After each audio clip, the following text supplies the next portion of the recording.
katika maisha yangu ya imani na safari ambayo nimekuwa nayo. Sasa katika safari yangu hii ya maombi, nimeona ni kwa namna gani vile ambavyo Mungu amejibu maombi yangu. Sikumbuki kama kuna maombi ambayo bado hayajajibiwa na Mungu yangu. Sikumbuki. Nilianza kuomba na mambo mengine ambayo nilianza kuyaomba tangu mwaka wa 81 nilipoanza safari ya maombi. Leo hii miaka hii 42, ninaona Mungu amejibu maombi yangu karibu 99%. Naona vile ambavyo Mungu amekuwa mwaminifu, vile ambavyo Mungu amejibu maombi. Hawa tulifunga pamoja na wao, hawa tuliomba pamoja na wao kwa muda mrefu, miaka hiyo ya 95 na kitu na 6, si ndio? 95. Sasa mpaka leo hii tunaona vile ambavyo kwa kweli Mungu anavyojibu maombi. Mungu anaweza akakwambia subiri, si ndio? Subiri, vuta subira. Subiri, kuna wakati atafanya nini? Atajibu, atafungua mlango na mambo yote yatakuwa namna gani? Vizuri. Hata akikwambia hapana, na lenyewe ni jibu, si ndio? Na lenyewe ni jibu. Kwa hiyo ni kwa namna gani Mungu wetu anavyoweza kufanya kazi. Mwaka wa 2000 nilikuwa nchini Kenya tangu mwaka wa 96 hadi mwaka wa 2002. Sasa mwaka wa 2000 nimemaliza masomo yangu katika chuo kimoja pamoja na familia yangu, mke wangu Rebeka pamoja na watoto wetu Mere, Joshua, Faraja, Enoka na Suzi akiwa mdogo wakati ule. Tumepanga mahali fulani huko uraiani, tumetoka nje ya chuo, na sasa usiku mmoja mwezi wa 7 mimi ninasafiri kesho yake kurudi Tanzania kwa ajili ya kuprocess masomo yangu ya masters baada ya kumaliza bachelor. Usiku mmoja, nyumba kama zilivyo hapa hivi, nyingi tu uraiani hapo Swahili hivi huko. Saa 6 za usiku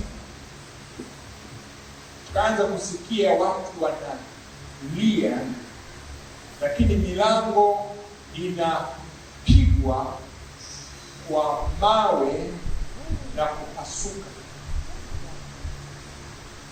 Wale walioanziwa walipopiga kelele, wezi sasa waliokuwa wamevamia lile eneo wanamwambia nyamazeni, na wale wengine majirani waliokuwa wanaendelea wanasema nyamazeni, tunakuja huko. Kwa hiyo kwa masaa matatu tangu saa 6 mpaka saa 9 ndio walikuwa sasa wanapiga lango la kwetu.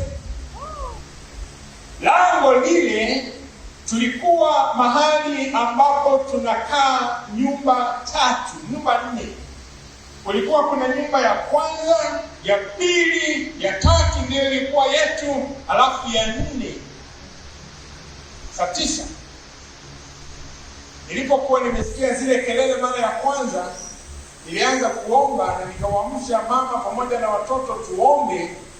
Na hiyo saa 9 sasa tunasikia pa! Sasa ninaona hakuna njia nyingine, inabidi kwenda mlangoni na kupiga magoti na kuanza kuomba. Wakaanza ule mlango wa 4, ni mlango wa mkodo tu, mbao laini tu, hakuna grill wala nini. Kwa hiyo mara moja tu lango likafunguka, wakaingia ndani. Na baadaye wanakuja sasa mlango wa 3 ambao ni wa kwetu, mlango laini, mbao laini wa mkodo. Wakapiga mara ya kwanza, wakapiga mara ya pili, wakapiga mara, nafikiri sio kioo, sio kioo. Haya, wakapiga mara ya 3. Baadaye kukawa kimya, na jirani yetu wa pili akatoka akaniita, Baba Mere, wamekimbia.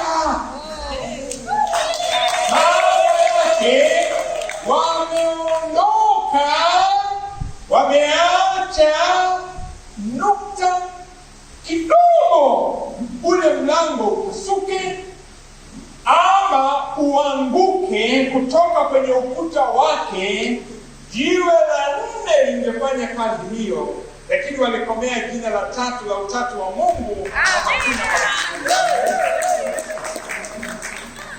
Kwa hiyo operation ya masaa 3 tangu saa 6 ilikomea saa ngapi? Saa 9, na ilikomea kwa mchungaji Magwesera, na eneo lile lote sasa likawa salama. Maombi ambayo watu wa Mungu wanapomuomba Bwana hayapotei bure, yanaenda mahali ambapo Mungu anasikia na anafanya nini? Na anajibu maombi. Kwa hiyo tunafanya namna hiyo, na tunaona vile ambavyo Mungu wetu anavyoweza akafanya katika maisha yake.